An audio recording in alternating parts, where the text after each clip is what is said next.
भारत के स्वदेशी हथियार अपनी शक्ति के सबूत कई बार दे चुके हैं। ऑपरेशन सिंदूर के दौरान भी भारत के स्वदेशी हथियारों ने पाकिस्तान को सबक सिखाया था। सत्ता के दीपावली विशेषांक की अगली खबर पाकिस्तान से जुड़ी है। एक तरफ भारत में जश्न के पटाखे फूट रहे हैं, आलू बम, बुलेट बम, अनार, फुलझड़ियों के साथ खुशियों के इस त्योहार को मनाया जा रहा है। वहीं पाकिस्तान में युद्ध वाले पटाखे जल रहे हैं, जिसमें बारूदी शोले हैं, मिसाइलें हैं, टैंक से निकलते गोले हैं। पाकिस्तान की पुलिस चौकियों और आर्मी पोस्ट को धुआं धुआं करते रॉकेट हैं। पिछले कुछ महीनों से इस तरह की चुनौती पाकिस्तान के कई फ्रंट पर रही है। पाकिस्तान ये चुनौती झेल रहा है। अफगानिस्तान ने सीमा से लेकर पीओके तक शहबाज और मुनीर के खिलाफ आक्रोश दिखाया है, विद्रोह है। पाकिस्तान के ऐसे ही हालात पर सत्ता विशेषांक भी पेश है। विशेष रिपोर्ट, क्या पाकिस्तान की सत्ता का दिवाला निकल रहा है? पाकिस्तान में विरोध भम, शहबाज मुनीर का टूटेगा भ्रम। POK to Balochistan Afghanistan, 4 front पर घिरा पाकिस्तान। ये शहबाज और मुनीर का पाकिस्तान है, जहां विरोध के बम फट रहे हैं। पीओके में आक्रोश की ऐसी आग लगी है जिसकी आंच इस्लामाबाद तक है। बिजली संकट, महंगाई, मानवाधिकार का उल्लंघन, सेना और पुलिस का अत्याचार, ऐसे कई मुद्दों पर पीओके की आवाम शहबाज और मुनीर को सत्ता से हटाने का प्रण ले चुकी। पाकिस्तान से पीओके की मुक्ति की कसम खा चुकी। ये विद्रोह, ये विरोध, ये आक्रोश पाकिस्तान को परेशान कर रहे हैं।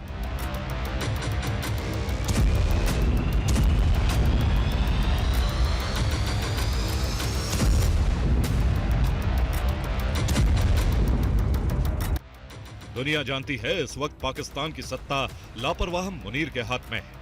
ऐसे हालात में एक सवाल जिसकी चर्चा हर तरफ हो रही है वो ये है कि क्या वर्ष 2026 पीओके वाली आहट लेकर आ रहा है? क्या 2025 पीओके की पाकिस्तान वाली गुलामी का आखिरी वर्ष है? पीओके पाकिस्तान की परेशानी का सिर्फ एक फ्रंट है। ऐसे ही हालात पाकिस्तान के चारों तरफ है। सत्ता विरोधी संकट ने पाकिस्तान को चारों तरफ से घेर लिया है। पिछले कुछ महीनों से पाकिस्तान ऐसे ही हमलों और सत्ता विरोधी शोलों की वजह से 4 फ्रंट पर घिरा है। मुनीर ब्रिगेड को गंभीर चुनौती मिल रही है। पहला फ्रंट है अफगानिस्तान बॉर्डर वाला, जहां पिछले 2 हफ्तों में 2 बड़े हमले हो चुके हैं। ये चैलेंज टीटीपी मतलब तहरीक तालिबान पाकिस्तान वाला, जो सीधे अफगानिस्तान की तालिबान सरकार से मिल रहा है। पहले पाकिस्तान ने अफगानिस्तान में घुसकर एयर स्ट्राइक की, उसके बाद अफगानिस्तान ने पाकिस्तान के अंदर घुसकर बड़ी संख्या में मुनीर के सैनिकों की हत्या की। दूसरा फ्रंट है गृह युद्ध वाला, जिसका प्रायोजक पाकिस्तान की राजनीतिक पार्टी तहरीक लब्बैक था। एक अपील पर 50,000 से ज्यादा लोग सड़कों पर उतर आए। प्रदर्शनकारियों ने गाजा पीस प्लान के विरोध के नाम पर लाहौर से लेकर इस्लामाबाद तक गदर मचाए। पाकिस्तान की पुलिस ने अपने देश के अंदर ऐसी चुनौती शायद ही कभी देखी होगी। विद्रोहियों ने मुनीर के जवानों की चुन चुन कर हत्या की। तीसरा फ्रंट है बीएलए यानी बलूचिस्तान लिबरेशन आर्मी वाली। बीएलए वाली पीड़ा से पाकिस्तान तड़प रहा है। बीएलए के हमलों से अपने घर में पाकिस्तान लहूलुहान हो चुका है। चौथे फ्रंट का नाम है पीओके। ये कश्मीर का वो क्षेत्र है जहां पाकिस्तान का अवैध कब्जा है।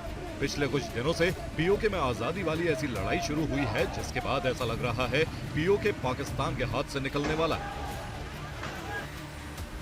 वहां की जनता पाकिस्तान की सत्ता से मुक्ति चाहती है। पाकिस्तान की अत्याचार नीति से परेशान होकर वो आंदोलन पर उतर आए।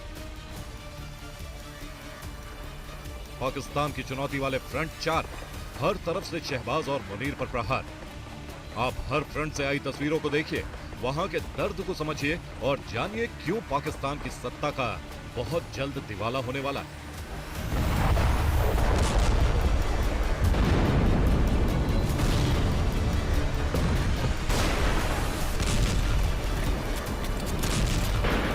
पाकिस्तान अफगानिस्तान सीमा पर पिछले कुछ दिनों से बड़ा युद्ध चल रहा है।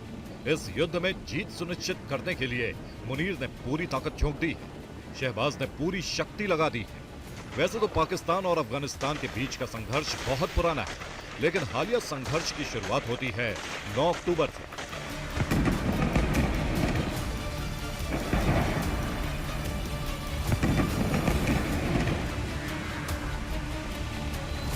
जब अफगानिस्तान की राजधानी काबुल में तहरीक तालिबान पाकिस्तान के ठिकानों पर हवाई हमले हुए थे।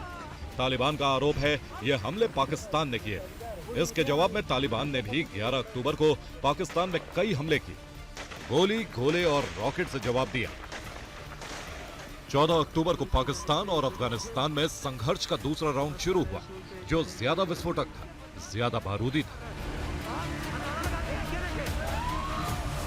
14 अक्टूबर को पाकिस्तान ने अफगानिस्तान में फिर हवाई हमले किए। अफगानिस्तान ने भी जवाब में बमबारी की, पाकिस्तान के कई पोस्ट पर कब्जा किया। आपको बता दें, इस वर्ष टीटीपी और दूसरे विद्रोहियों के हमले में कुल 900 पाकिस्तानी सैनिक मारे जा चुके हैं। यही कहानी है पाकिस्तान की, यही स्थिति है पाकिस्तान की। अफगानिस्तान के साथ पाकिस्तान के संकट की पूरी कहानी भी जानिए। पाकिस्तान और अफगानिस्तान के बीच 2000 किलोमीटर से ज्यादा लंबी सीमा है, जिसे डूरंड रेखा के नाम से जाना जाता है। अगस्त 2021 में तालिबान के सत्ता पर कब्जा करने के बाद से पाकिस्तान और अफगानिस्तान के बीच तनाव कई बार भड़का है। ट्रंप से डील, मुनीर को पड़ी भारी, टीएलपी की सत्ता विरोधी बड़ी तैयारी। पाकिस्तान के संकट के दूसरे फ्रंट में गृह युद्ध वाली चिंगारियां हैं। शहबाज शरीफ को प्रधानमंत्री की कुर्सी से हटाने का प्रण ले चुके ये लोग पाकिस्तान के नागरिक हैं। पाकिस्तान की सेना अपने ही लोगों पर गोलियां चला रही है। पाकिस्तान की पुलिस अपने ही नागरिकों की हत्या कर रही है। लाहौर में लाठीचार्ज हुआ, रावलपिंडी में सरेआम फायरिंग हुई, कराची में आम लोगों पर सरकारी अत्याचार हो रहा है। दरअसल पाकिस्तान सरकार ने ट्रंप के गाजा पीस प्लान का समर्थन किया है। इसको लेकर टीएलपी नाराज है। सिर्फ नाराज ही नहीं, बल्कि शहबाज की सत्ता को उखाड़ फेंकने के लिए तैयार है। टीएलपी चीफ साद हुसैन रिजवी विरोध प्रदर्शन का नेतृत्व कर रहे हैं। उन्होंने सरकार विरोधी, गाजा समर्थक और इजराइल विरोधी अभियान चलाया हुआ है। ये नाराजगी अमेरिका और पाकिस्तान की दोस्ती को लेकर। ये उस वक्त भी देखने को मिला जब प्रदर्शनकारियों ने इस्लामाबाद में अमेरिकी दूतावास पर अटैक किया। मुनीर आर्मी को बीएलए की चुनौती, चुन चुन कर हमला बारूदी बदला। शहबाज और मुनीर की सत्ता के लिए बीएलए वाला फ्रंट भी बड़ी चुनौती है। बीएलए के हमलों में पिछले 6 महीने में मुनीर के 700 जवान मारे जा चुके हैं। हाल के कुछ महीनों में बीएलए ने पाकिस्तान में 51 से ज्यादा जगहों पर 71 हमले किए हैं। आपको याद होगा, इसी वर्ष 12 मार्च को बीएलए ने क्वेटा में जाफर एक्सप्रेस को हाईजैक किया था। बीएलए ने दावा किया था 36 घंटे के ट्रेन हाईजैक कांड में 214 लोग मारे गए थे, जिसमें ज्यादातर पाकिस्तान सेना से जुड़े लोग थे। आज भी बीएलए के तेवर वही है, शक्ति वही है, पाकिस्तान के लिए चुनौती वही है।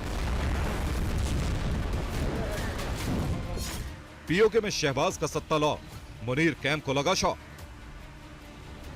यह वर्ष 2025 का पीओके है, जहां पाकिस्तान की सरकार, सेना और पुलिस के खिलाफ बगावत की आग जल रही है। विद्रोह की चिंगारियां भड़क रही हैं। हर तरफ से यही आवाज आ रही है, शहबाज की सत्ता से मुक्ति चाहिए, मुनीर से मुक्ति चाहिए। Bureau report, TV 9 Bharat.